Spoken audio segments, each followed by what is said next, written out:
Welcome, welcome. It's nice to have you all here today. So we are technically on, let's see, is it week 8 or week 9 of the semester? I that we're that far in. Wait, I have a countdown. I don't have the number of weeks we're up, but I have the number of weeks left. I think there's 6, right? I mean, don't say. Actually, maybe Don't say. Okay. Maybe saying it wouldn't be good for our mental health. We'll just be present. We'll just be where our bodies are now. Hey, I'd love to hear just a little bit about how practicing went the past week. So hopefully we're getting 3 to 5 days of practice in. At least 10 to 30 minutes is what we're aiming for those journals. So any updates from last week? Have you found that any certain exercises are going easier or better? How has starting into some of your MT song work been going? Any thoughts? Maybe first question. A warm-up that you've been really liking in your warm-ups, or that seems to feel good in your voice.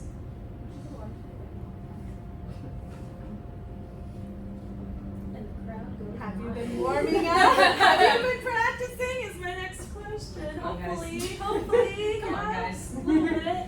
I know it can be hard to find practice rooms sometimes in here, but Also, a quick tip too. Definitely to find a practice room. There are hours where you won't find one. Like, we're being honest. If you go at like 2 p.m., usually you're not going to find something. I would say whenever I go between like even 10 a.m. to like 2-ish, 2:30, I usually can't find one.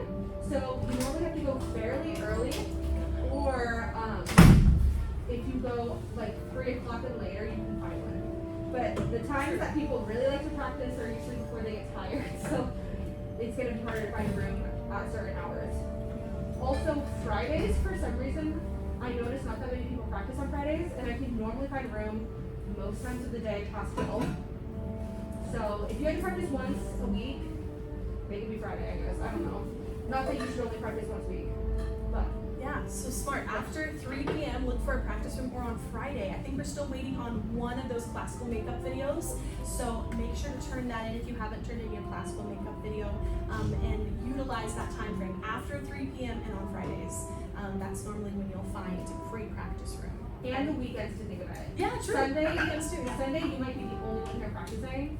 The few times I've come in, I've been literally the only person, except for like maybe public tennis. So the weekends are really good. I don't know if you guys live on campus, like if you guys live nearby, but if you're like a short walk, just do it on the weekend. That's what it is. All right, well, hey, what we're going to do to get started is we're just going to warm up a little bit. And what I'll do today is I'm just going to mix a little bit of the warm-ups that we've been doing before, which are kind of focusing in into a full range mixy sound. And we're going to bring in a little bit more belt practice today as we're moving into musical theater, workshopping in a little lecture, or more participatory conversation we'll have, I'd like to say, in a few minutes. But I'd like to get us into a little bit of a warm-up. And then around 5:40, we're going to break out into groups, and we're going to go into private coaching one-on-one sessions. And that calendar was on the door and also sent to you last night, so hopefully you got that. All right, hey, before we start in with warm-ups, any questions or anything on your mind before we jump in? Right, well, let's go ahead and stand up. If you need to kind of adjust some chairs a little bit, push them out of the way. Just a little, oh yeah, sure. Yes, and if you ever are needing to sit, that is also a-okay. Just let us know. All right, hey, let's go ahead and start with some nice stretching. Big rolls going back, and big rolls going forward. Whatever's feeling good for your body, that's what we're wanting to do here. And then we'll just do a nice gentle stretch from one side, neck towards the ear, and to the next side, neck towards the ear. And then if you'd like to stretch back as well, if that feels good on your body. And chin towards the chest, it doesn't need to touch the chest. And then let's let gravity get really heavy on us, and we're going to let that head make its way all the way down to our toes. Fingers towards the toes, a-okay to bend those knees. In fact, I kind of like to bend the knees and straighten them as you feel that stretch all the way down the back of your legs and into your back as well. Feel that awesome stretch. And then just remember to allow all of that weight from the top of your body to really ragdoll forward here. So we are feeling what it's like to have no pressure on our neck and head and shoulders, and what a wonderful feeling it is. So if you want to rock a little bit from side to side, just to really loosen yourself up. Starting to breathe nice and deep, maybe in through the nose and out through the mouth at this point. And then we're going to slowly roll up when you're ready, vertebrae by vertebrae, starting to bend those knees. So we're feeling a really nice stacking up through the spine. Shoulders are the last thing to come up. If you want to do a nice big roll at the top, you can do that as well.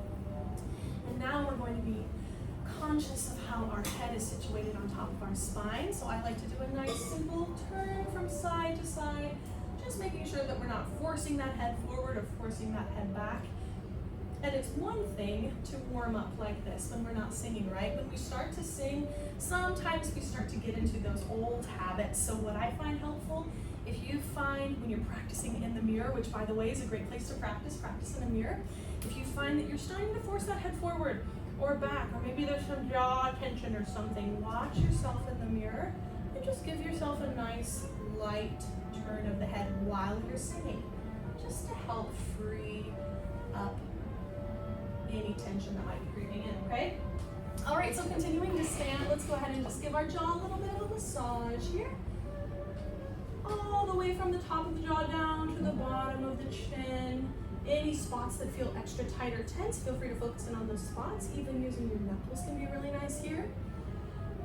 To the back of the head, all the way forward to those two muscles that run right alongside the trachea here. Sternocleidomastoid. Yeah, say it again. Sternocleidomastoid. And that's like the really thick one that goes here. There's also a really small one that goes right here. Sternocleidomastoids. Let's say that together. Sternocleidomastoids. Yes. Awesome.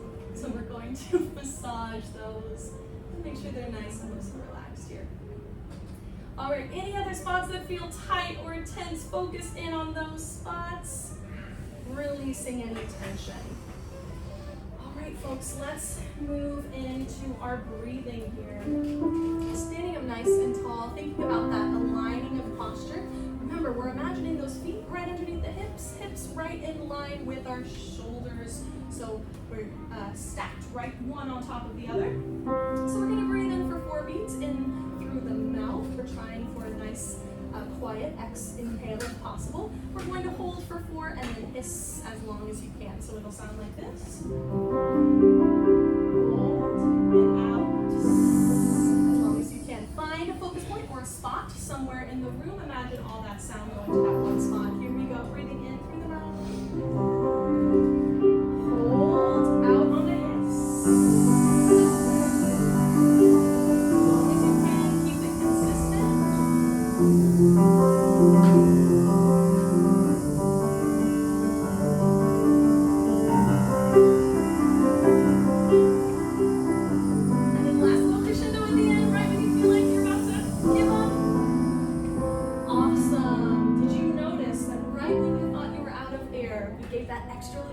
And how much more you had left. I mean, in our music terms, that would be like 5 or 6 more beats. So just remember when you're singing those long sentences or phrases, give it that extra, push isn't necessarily the right word, but maybe contraction of those muscles, right? As we're feeling those abdominals in the belly wall move inwards. All right, hey, let's go ahead and get into just a little bit of resonance building, then we'll move into a little bit of some calling and belt exercises. Your turn.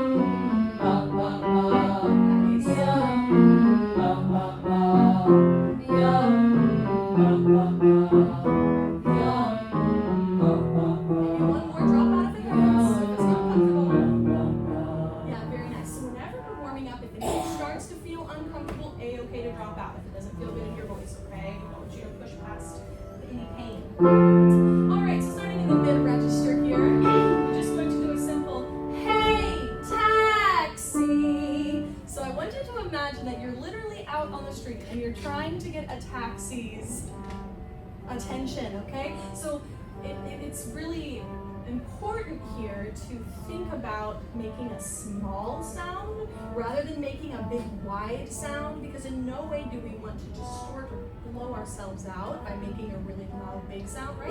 So I want you to kind of imagine a small. We're going to start a little lower here.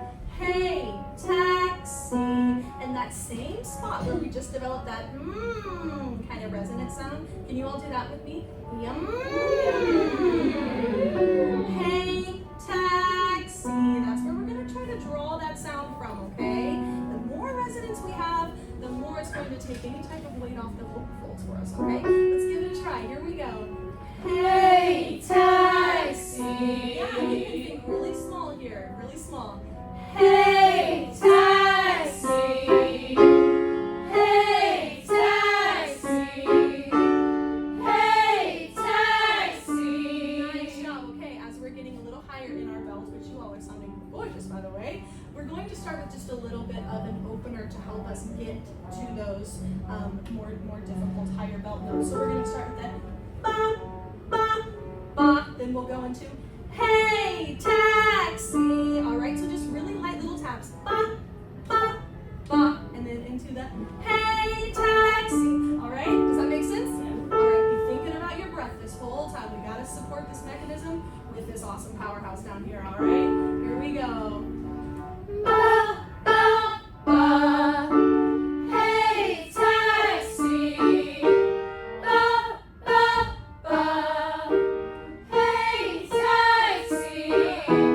Ba, ba, ba. Hey, taxi. Ba, ba, ba. Hey, taxi. One more. Ba, ba, ba. Hey, taxi. Nice job. I can tell that we have many people pretty comfortable with the belt sound in here. But just to remind you, if it starts to feel uncomfortable as you're getting up there, A-okay to start mixing. So, if that's starting to feel tight, then mix in some of that head voice sound. A-okay to do that, because what you can actually start doing is you can build on that head voice clarity and resonance and give it a nice straight tone ping, and you can really start mixing and sounding similar to chest voice, okay? So you can have an equal amount of strength up there with head voice, ping, and mix. And we'll talk more about that in independent lessons for those who are interested. Okay, hey, one more little exercise here before we jump in. How are we doing on time? It's 5:17. Okay, perfect. All right, cool. So standing up nice and tall, make sure any tension hasn't crept into our shoulders or anything like that. Making sure we're nice and loose and relaxed. So we're going to work on just a little bit of agility here before we jump into some MT song workshopping. All right, so here is a moment where we get the opportunity to pair our head voice work that we've been doing in our classical training and things thus far with a little bit of that mixy belt work, okay? We're going to start just a little bit lower. So it'll start with our head voice dominant sound. We're thinking about that dome in the back of our mouth.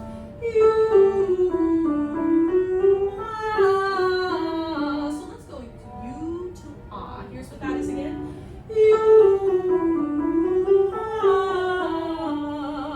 Alright, now it's going to sound really different in everybody's voice, but what I want you to aim for is for the first section, really thinking that tall classical sound, and then the second part of that nice kind of mixy belt sound. Doesn't have to be a full out belt, just experimenting with our different sounds that our voice can make, right? Alright, here we go on a U going to an ah. Here we go. U, ah, U, ah, U, ah, U,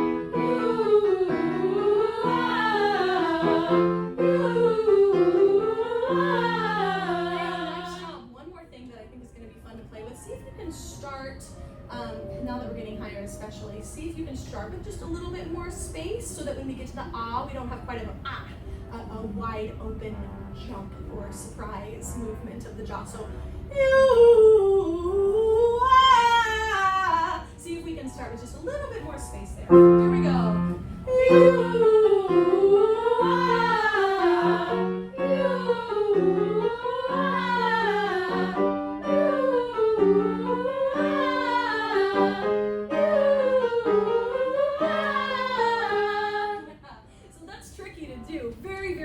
So I would definitely suggest practicing things like that that in your lessons, because a lot of this class is learning how to sing in a multitude of different styles comfortably, and nobody can sing in all the styles comfortably, by the way. This is just a little bit of a review to get you comfortable with how they sound and how they feel in your voice, okay?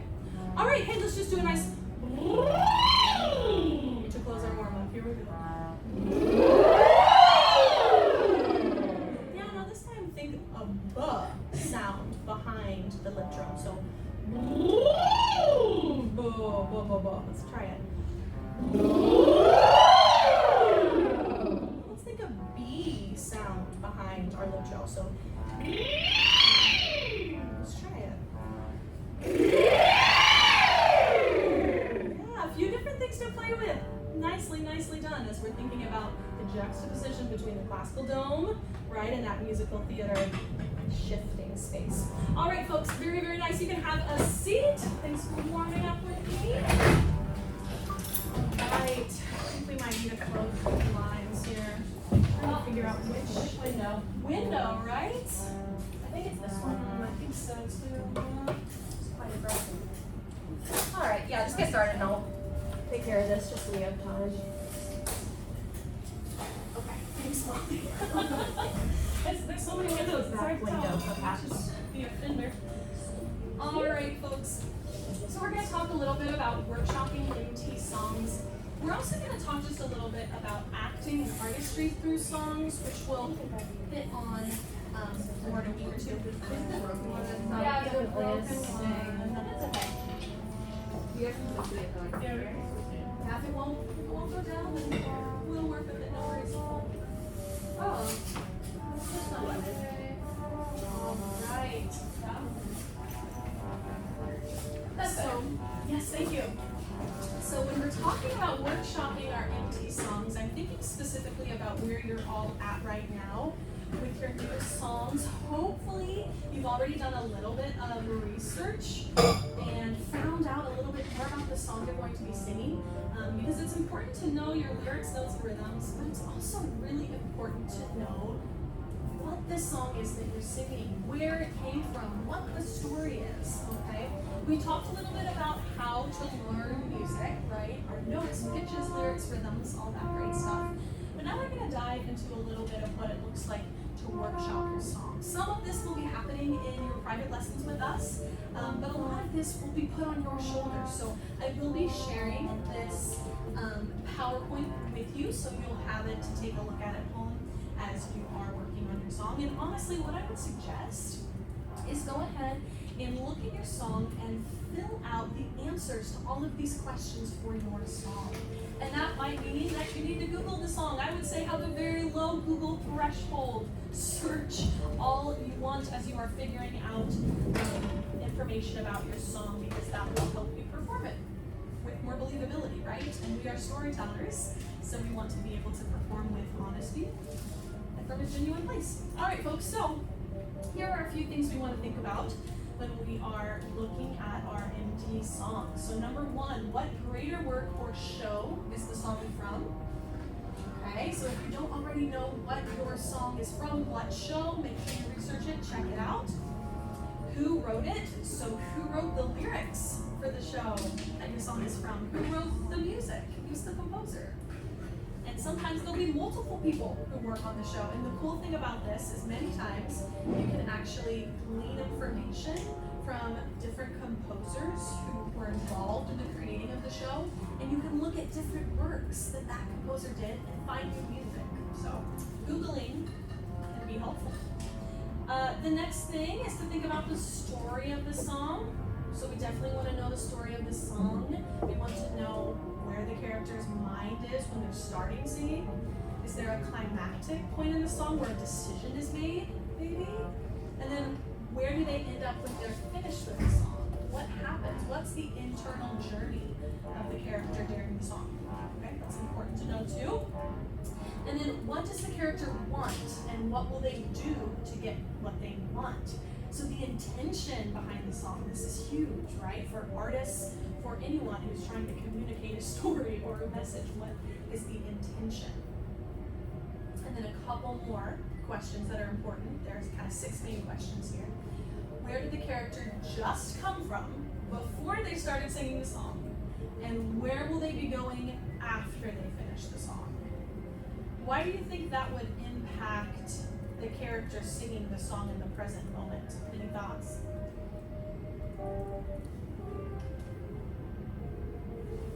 Just shout it out if you have a thought.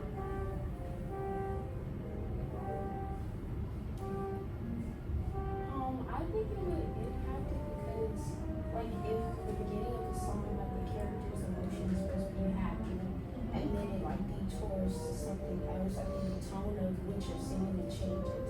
Yeah, And just the tone of the song in general. absolutely. And if the tone changes, maybe the character's mind has shifted. And if that's the case, then maybe they're going to be going somewhere different at the end of the song than where they previously thought they were going to go at the beginning.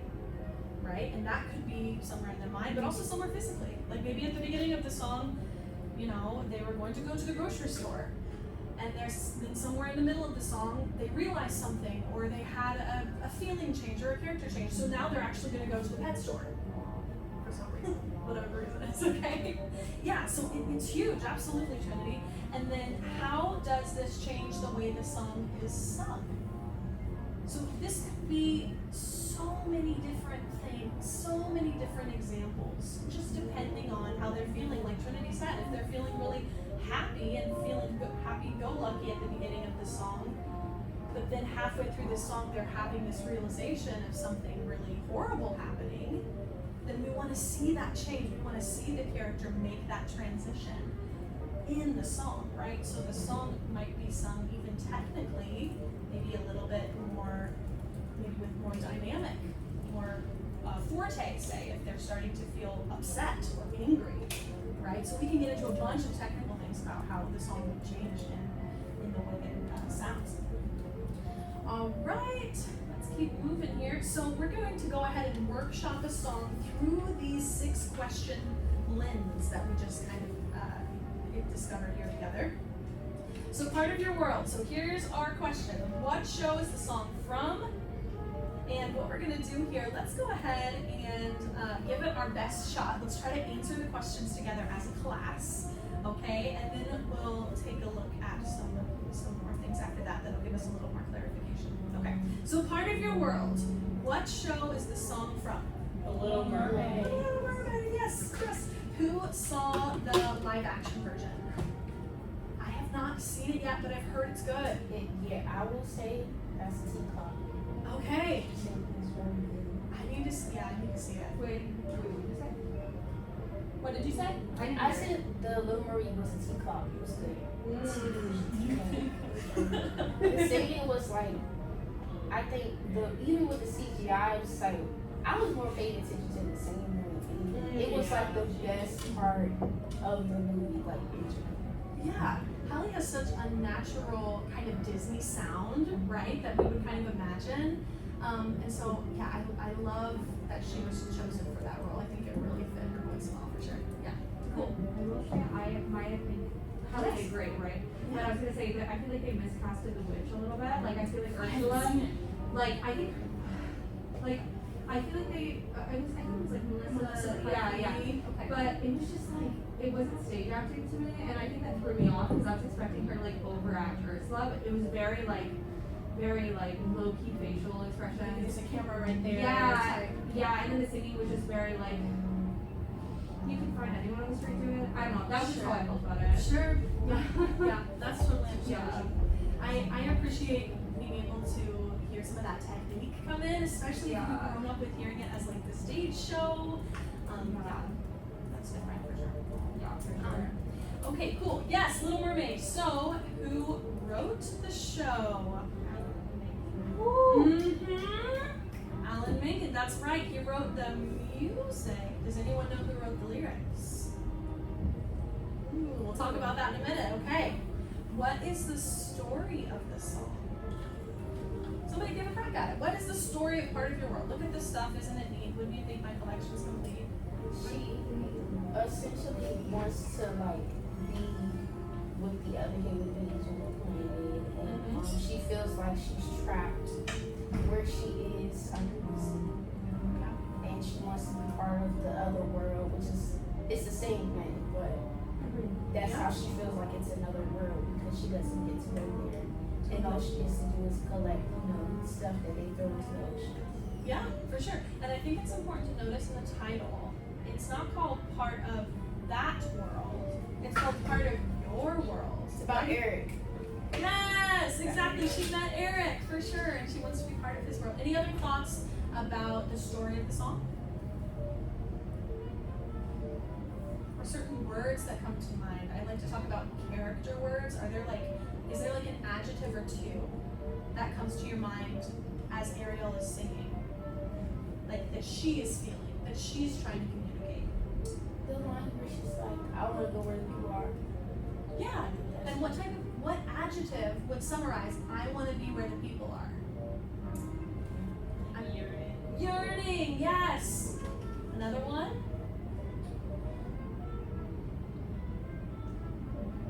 I thought it was like interesting when she talks about like her dad and says like they don't reprimand their daughters. Like I just thought that was interesting because I feel like sometimes it doesn't feel like a lot of complex words are in there sometimes, but reprimand has like such a big meaning behind it. So Yes. I thought that was cool.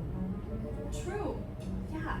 The thing that is so amazing about the writing of this song is Alan Menken, and we'll talk about who wrote the lyrics. They were really specific about creating a song that was going to be forwarding the plot specifically.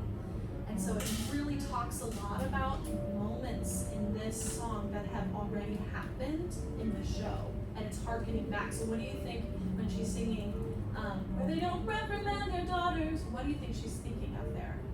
What has already happened? Her dad just destroyed all of her trinkets. Yeah, he went crazy. Yeah. What's that say? He took his what is it called? Trident. And yeah, all throughout her grotto. Yeah, so she was probably thinking about that moment, right? So this is a great example of a song that is just wonderful at forwarding the plot of the musical. Yes, so next question. What does the character want and what will they do to get what they want? Shout it out. She wants to be where the people are. Yeah, and not just the people. Eric.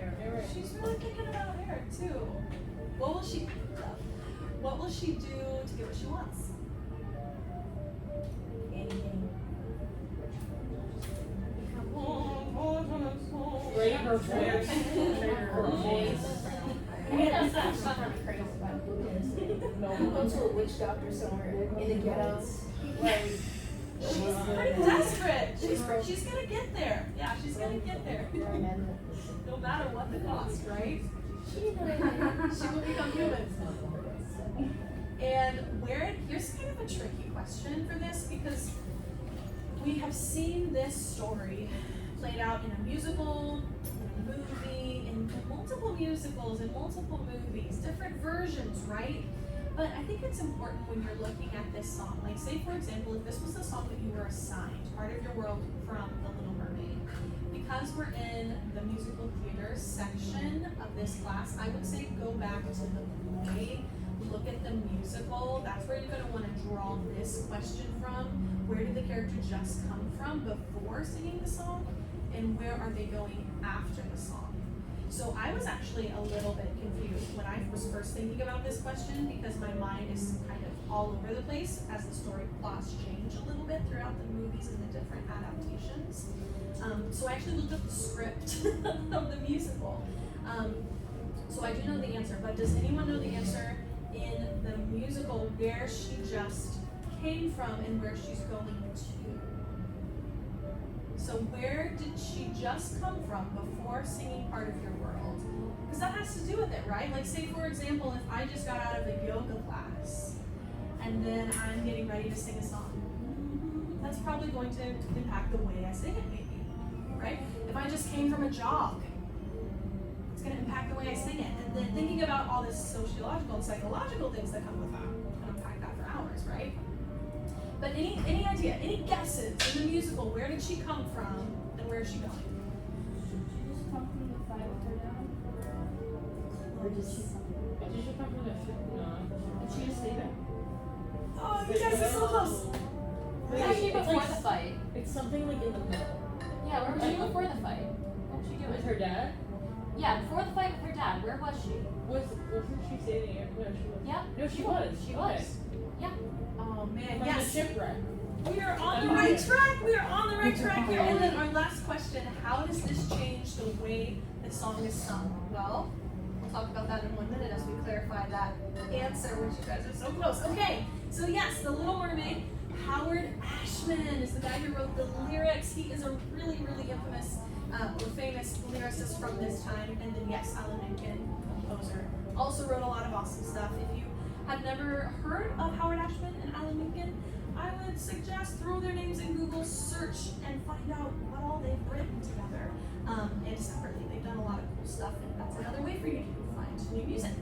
Okay, so we were asking the question over here, if we just take one step back, what is the story of this song? So a lot of what you said, I heard a lot of those awesome character words. Yes. Oh, thank you. So longing for a world that is not her own, dreaming of being united with the one she loves, right? They call this the I Want song. And we see the I Want song in a lot of storytelling, but especially musical theater, I guess, in this case. So this is her I Want song, okay? And then our next question, what does the character want and what will they do to get what they want? I think we pretty much were on target there. She wants more than her world can offer, right? I want more. That's a big part of the song. And she's gonna find a way to make it to this new world she dreams of, whatever the cost. So she visits Ursula to become human, right? She is dead set on making it to this world. Okay, where did the character just come from before singing the song? And where are they going after the song? You all were so basically there. So she just came from discovering Prince Eric on the ship and all the wonders of the human world. So she's kind of been collecting that for a while in her grotto, right? And so after the song, she does rescue Prince Eric from a shipwreck. And then she becomes even more so determined to become human after that.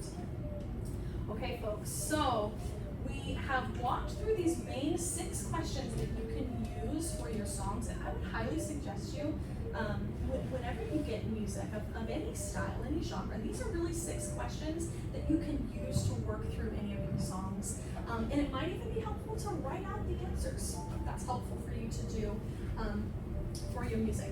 Okay, so moving forward now from here, as you are in the process of memorizing or learning your NT song, so we now have the motivation to sing the song. So I suggest doing that kind of character work and research first. Okay, so do that first, moving forward, and then you can use your sheet music to speak the lyrics in a monologue style, remembering the intent and hopes of the character. Anybody have an idea of what I mean by that? And speaking your song in a monologue style. Any guesses? What a monologue style? Yeah, Sasha, go ahead. Like how you would, like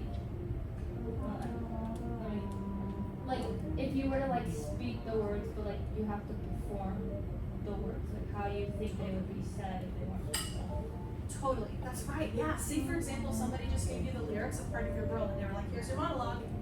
Right? Here's your monologue for your audition." How would you look at this stuff? Isn't it neat?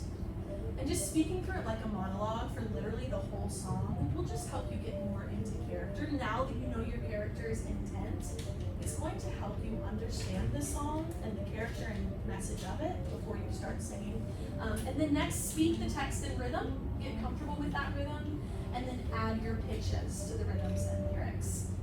And then as you're practicing at home, I suggest to maybe practice with a karaoke track or with a track that your teacher gives you in your individual time. They'll make that clear to you what they want you to use to practice. So practice with that karaoke or instrumental track at home, and then as you're working towards memorization, practice with an instrumental track or maybe something that does not have the lyrics in front of you, so you're not looking at the lyrics on the screen or in your sheet music, okay?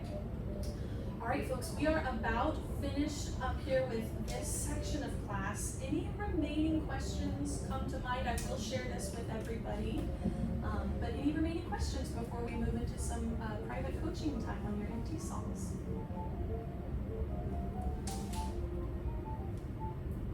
Well, if anything does come to mind, you have our emails, you know how to reach out to us, and then of course in our private one-on-one time as well. All right, well, we are all finished up here. We have a couple of rooms reserved for us here on this floor, and then we have this room as the third room. Do you want to stay here since